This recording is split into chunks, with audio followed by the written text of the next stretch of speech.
संत शिरोमणि तुलसीदास, समन्वयवादी कवि तुलसीदास उत्तर भारत के सबसे बड़े लोकनायक बुद्धदेव के बाद तुलसीदास को माना जाता है। तुलसीदास का जन्म, तुलसीदास की मृत्यु, उनका जीवन परिचय के बारे में मैं एक अलग से एक वीडियो बना चुकी हूँ, जिसका लिंक आपको डिस्क्रिप्शन में मिल जाएगा, आप वहाँ पर देख सकते हैं। आज हम बात करेंगे तुलसीदास कृत रामचरितमानस की। यूँ तो तुलसीदास जी ने कवितावली, गीतावली, दोहावली, कृष्ण गीतावली, पार्वती मंगल, जानकी मंगल, रामलला, नहचू, विनय पत्रिका जैसी बहुत प्रमुख पुस्तकें लिखी, लेकिन उनकी सर्वोत्कृष्ट पुस्तक रामचरितमानस ही है, जिसने तुलसी को अमर कर दिया। कहते हैं कि दुनिया के जब 100 सबसे लोकप्रिय काव्यों की गिनती की गई तो उसमें रामचरितमानस का 46वां नंबर माना जाता है। रामचरितमानस केवल हिंदू धर्म या हिंदू संस्कृति का ही पावन और पुनीत ग्रंथ नहीं है, ये भारतीय सभ्यता और संस्कृति का प्रतिनिधित्व करने वाला एक महान महाकाव्य है, महान प्रबंध काव्य है, जिसमें मर्यादा पुरुषोत्तम राम के चरित्र के माध्यम से तुलसीदास जी ने हमारे सामने एक आदर्श समाज, एक आदर्श धर्म, एक आदर्श व्यक्ति का जीवन दर्शन, उसकी रूपरेखा हमारे सामने प्रस्तुत की है। शील, शक्ति और सौंदर्य के भंडार मर्यादा पुरुषोत्तम लोक रक्षक राम की कल्पना के माध्यम से उन्होंने असत प्रवृत्तियों का दमन और सत प्रवृत्तियों की विजय की कहानी हमारे सामने रखी है। इस रामचरितमानस में राम के जन्म से लेके और रावण वध तक का पूरा जो कथा है, पूरी कथा है, वो हमारे सामने आती है। और इस पूरी कथा को रामचरितमानस में लगभग 7 कांडों में विभक्त किया गया है। पहला कांड है बालकांड, उसके बाद अयोध्या कांड, अरण्य कांड, किष्किंधा कांड, सुंदर कांड, लंका कांड और लास्ट में है उत्तरकांड। छंदों की दृष्टि से यदि बात की जाए तो बाल कांड सबसे बड़ा कांड है और किष्किंधा कांड सबसे छोटा कांड है। कहते हैं कि तुलसीदास जी ने इसकी रचना 16वीं सदी में की थी और जिस दिन इन्होंने इसकी रचना प्रारंभ की थी संयोग से उस दिन रामनवमी थी। इन्होंने 2 साल 7 महीने और 26 दिन लगे इस ग्रंथ को पूरा करने में। और कहते हैं कि ये जो ग्रंथ पूरा हुआ उस दिन राम विवाह की तिथि थी। जब उन्होंने इस ग्रंथ पूरा कर लिया तो वो काशी गए और कहते हैं कि काशी में जाके उन्होंने बाबा विश्वनाथ को अपनी पूरी ये कथा सुनाई। सुनाकर उन्होंने अपनी इस पुस्तक को मंदिर में रख दिया और सुबह जब ये उठे तो क्या देखते हैं कि रामचरितमानस की उस पुस्तक पर शिव जी की पुष्टि, उनकी मोहर, उनकी सही थे, ऐसा कहा जाता है। इस कहानी को सुनकर काशी के जो समय के तत्कालीन प्रकांड विद्वान थे उनके मन में बड़ी ईर्ष्या जाग उठी और उन्होंने तुलसीदास जी का तरह तरीके से विरोध करना शुरू कर दिया। कहते हैं इस पुस्तक की चोरी के भी काफ़ी प्रयास हुए, लोग चोरी करने भी गए तो देखते हैं कि कोई 2 बालक हैं, वो उनकी झोपड़ी की रक्षा कर रहे हैं। कहा जाता है कि वो राम और लक्ष्मण ही थे। जब उनको लगा तुलसीदास जी को कि मैं अपनी पुस्तक को पता नहीं सुरक्षित रख पाऊंगा कि नहीं रख पाऊंगा, तो उन्होंने इसकी एक प्रति अपने मित्र टोडरमल के यहाँ सुरक्षित रूप से रखवा दी और खुद ने एक दूसरी प्रति इसकी तैयार की। फिर उसका प्रचार प्रसार किया गया। एक कहानी ये भी मिलती है, रामचरितमानस के महत्व को स्पष्ट करती है, उसके धार्मिक महत्ता को स्थापित करती है हमारे सामने। वो ये है कि जब काशी के पंडितों ने रामचरितमानस को लेकर तुलसीदास जी की परीक्षा करनी चाहिए तो कहते हैं कि उन्होंने सारी किताबें, जो भी हमारे धार्मिक ग्रंथ थे, वो सारे के सारे उन्होंने मंदिर में रखे रात भर के लिए। और सुबह जब उठे तो देखते हैं रामचरितमानस सबसे ऊपर थी। तब जाके काशी के जो पंडित थे उन लोगों को ये भरोसा हो गया था कि हाँ, रामचरितमानस तुलसीदास जी के द्वारा लिखा गया एक दिव्य महाकाव्य है। ये तो मैंने आपको रामचरितमानस की छोटी सी कहानी सुनाई है, लेकिन हमारे कोर्स में जो है वो है इनका लंका कांड। और लंका कांड का जो प्रसंग हमारे कोर्स में है वो है कि राम विभीषण को उपदेश दे रहे हैं। लंका कांड जैसा हम जानते हैं, इसको युद्ध कांड के नाम से भी पुकार लिया जाता है, क्योंकि ये वो समय है जब नल और नील जो पुल है लंका जाने का वो तैयार कर चुके हैं। रावण रंगत का संवाद हो चुका है। रावण को बहुत समझाया जा चुका है कि किसी तरीके से वो इस युद्ध को टाल दे, लेकिन रावण युद्ध नहीं टाल रहा है और युद्ध बिल्कुल सामने आ खड़ा हुआ है। युद्ध का मैदान है और दोनों तरफ, एक तरफ रावण की सेना और एक तरफ राम की सेना आमने सामने हैं और युद्ध करने के लिए दोनों लालायित हैं और सब अपने अपने जोड़ के जो योद्धा हैं उनको देखकर उनसे युद्ध करने लगे हैं। तब विभीषण क्या देखते हैं कि रावण जो कि सारे सुविधाओं से संपन्न है, जिसके पास सब तरीके के अस्त्र शस्त्र हैं, बड़े उद्भट योद्धा हैं और हर तरीके का साधन है, लेकिन राम साधन विहीन है। तो राम को इस तरीके से साधन विहीन देख के विभीषण, चूंकि राम से बहुत प्रेम करते हैं, तो विभीषण को थोड़ी चिंता होती है कि राम इस युद्ध को कैसे जीत पाएंगे। रावण इतना बलशाली और इतना साधन संपन्न है और राम के पास तो इतने साधन है नहीं, तो ये कैसे जीत पाएंगे। वही प्रसंग हमारे सामने है। रावण रथी विरत रघुवीरा, देख विभीषण भयउ अधीरा, अधिक प्रीति मन भा संदेहा, बंदी चरण कह सहित स्नेहा। विभीषण राम जी से कह रहे हैं क्या देखकर कि रावण रथी विरत रघुवीरा, रावण तो रथ पर आरूढ़ है, उसके पास तो रथ है जो कि उसके युद्ध में उसका बहुत साथ देने वाला है, क्योंकि उसका जो रथ है वो तो वायु के वेग की तरह चलता है और सारे अस्त्र शस्त्रों से सज्जित है। उसमें बड़े गतिमान घोड़े जुते हुए हैं और जो रघुवीर हैं वो विरत हैं, उनके पास कोई रथ नहीं है, उनके पास कोई सुविधाएं नहीं है। देख विभीषण भयउ अधीरा, और ये देखकर जो विभीषण है वो बहुत अधीर हो गए, बहुत व्यग्र हो गए, बहुत व्याकुल हो गए। उन्हें लगा कि किस तरीके से राम जीतेंगे। उनके मन में एक संदेह जागा, और ये संदेह क्यों जागा कि अधिक प्रीत मन भा संदेहा, हम जिस व्यक्ति से बहुत प्रेम करते हैं उसकी जीत को, उसके सुख को हम पूरी तरीके से उसके प्रति आश्वस्त होना चाहते हैं कि ये चीज तो इसको मिलेगी मिलेगी। लेकिन यहाँ पर जो विभीषण है उनके प्रति सशंकित हो गए, और जिनसे हम बहुत प्रेम करते हैं उनके लिए हम हमेशा डरते रहते हैं कि इनके साथ कहीं बुरा ना हो जाए। ये मनोवैज्ञानिक सत्य है। तो जो विभीषण है वो बुरी तरीके से उनके प्रति संदेहशील हो गए, डर गए मन में। बंदी चरण कह सहित स्नेहा, और तब विभीषण ने राम के चरणों की वंदना की और स्नेह के साथ उन्होंने राम से कहा, क्या कहा कि नाथ ना रत नहीं तन पद त्राना, कही विद जीतब वीर बलवाना। और सुनो, ये कहा उन्होंने, विभीषण ने क्या कहा कि नाथ ना रत नहीं तन पद त्राना, कही विद जीतब वीर बलवाना।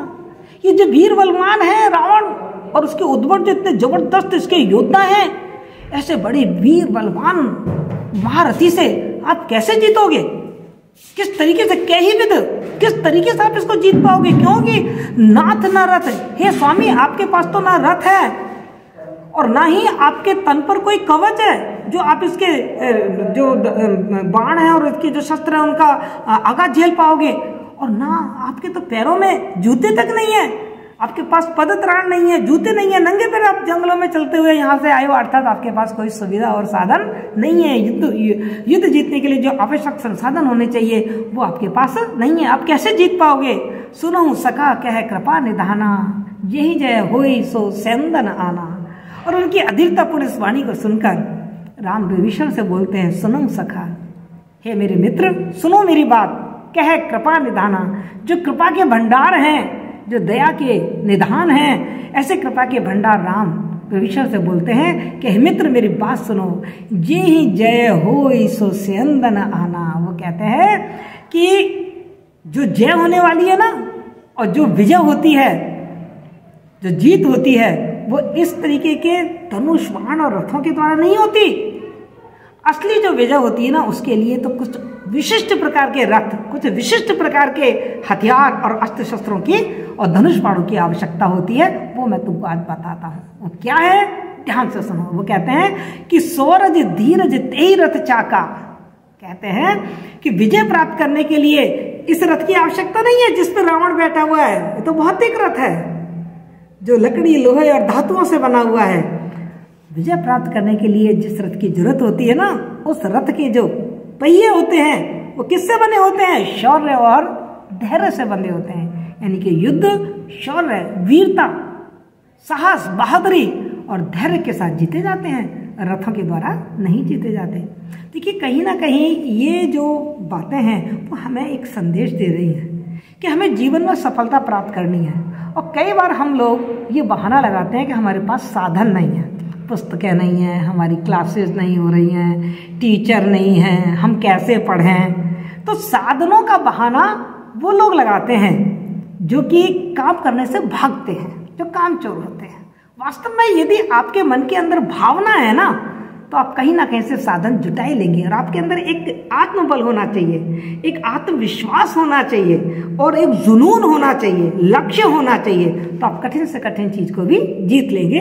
इस प्रसंग से हमको ये शिक्षा मिलती है। तो वो कह रहे हैं कि सूरज धीरज तेहि रथ चाका, उस रथ के जो चक्र होते हैं ना वो शौर्य और धीरज से बने होते हैं। और सत्यशील दृढ़ ध्वजा पताका, और सत्य की शील मानी उच्च चरित्रता और दृढ़ता सुदृढ़ता, ये उसकी ध्वजा और पताकाएं होती हैं। उस सेना की जीत होती है जिसके अंदर सत्यशील और दृढ़ता की ध्वजाएं और पताकाएं उसके रथ पर फैल रही होती हैं। और बल विवेक दम परिहित घोड़े, और उस रथ में जो घोड़े जुते होते हैं ना, वो घोड़े कौन होते हैं? वो होते हैं बल, बल मतलब शक्ति, विवेक, बुद्धि, दम, दम का मतलब है इंद्रियों पर नियंत्रण करना, और परिहित मानी दूसरों का भला करना। ये 4 प्रकार के घोड़े उस रथ में जुते होते हैं। अर्थात उस व्यक्ति के अंदर शक्ति होनी चाहिए, विवेक बुद्धिमत्ता होनी चाहिए, और इंद्रियों को दमन करने का सामर्थ्य उसमें होना चाहिए। अपने इंद्रियों का गुलाम ना हो वो, अपने इंद्रियों पर नियंत्रण रखने वाला व्यक्ति हो वो, और उसके अंदर परोपकार की भावना हो। और क्षमा कृपा समता रजु जोरे, और फिर क्षमा से, कृपा माने दया से, और समता मानी समानता, इन रूपी रस्सियों से वो घोड़े उस रथ में बांधे जाते हैं। यानी कि बल विवेक, इंद्रियों पर दमन नियंत्रण करने की क्षमता, परोपकार के साथ साथ उस व्यक्ति को में क्या गुण होने चाहिए? क्षमा करने का गुण होना चाहिए, उसके पास दया होनी चाहिए, और वो सबको समभाव से देखता हो। देखो रूपक अलंकार आपको कितना अच्छा दिख रहा है यहाँ पर कि क्षमा कृपा समता रज जोरे, और बल विवेक दम परिहित घोड़े, मतलब घोड़े क्या है?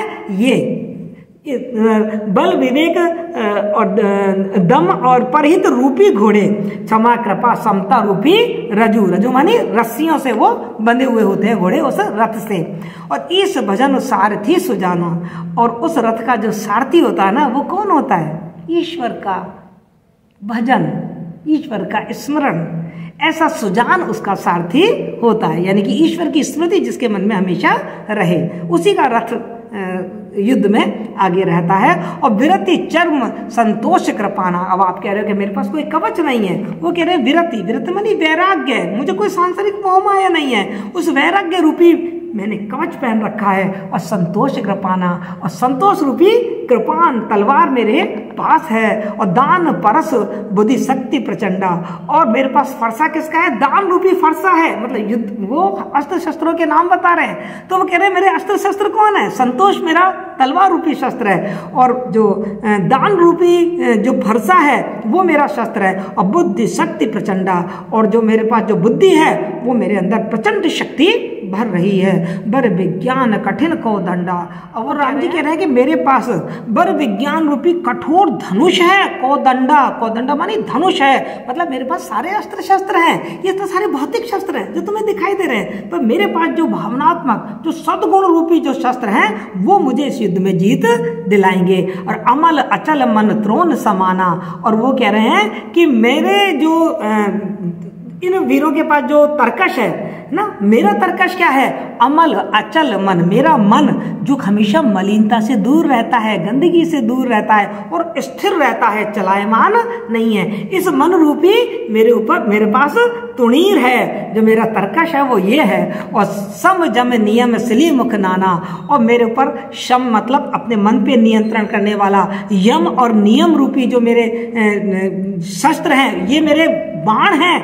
क्या है मेरे बाण? यम, नियम और शमन करना, मतलब अपने मन को नियंत्रित करना, ये रूपी मेरे पास बाण है। और कवच अवेद विप्र गुरु पूजा, और मेरे पास ऐसा कवच है जिसे कोई भेद ही नहीं सकता। वो भेद क्या है कि मेरे ऊपर गुरुओं की, विप्रों की, ब्राह्मणों की कृपा है, इसका कवच मैंने पहन रखा है। यही समय विजय उपाय न दूजा, और इसके अलावा विजय प्राप्त करने का, जीत प्राप्त करने का कोई दूसरा और उपाय नहीं हो सकता। तो जब विभीषण ने ये शंका प्रकट की कि राम जी के पास तो कोई अस्त्र शस्त्र या रथ नहीं है, वो इस युद्ध में रावण को कैसे जीतेंगे, तो राम जी ने उपदेश दिया कि मेरे पास ये भौतिक अस्त्र शस्त्र भले ना हो, लेकिन मेरे पास ऐसे उच्च चारित्रिक गुण हैं, ऐसे मेरे पास संस्कार हैं जिनसे मैं युद्ध जीत सकता हूँ। और ये चीज़ उन्होंने बताई है। जैसा कि मैंने आपसे कहा है कि ये बड़ा प्रासंगिक प्रसंग है। ये चीज़ हमको अपनी साधनहीनता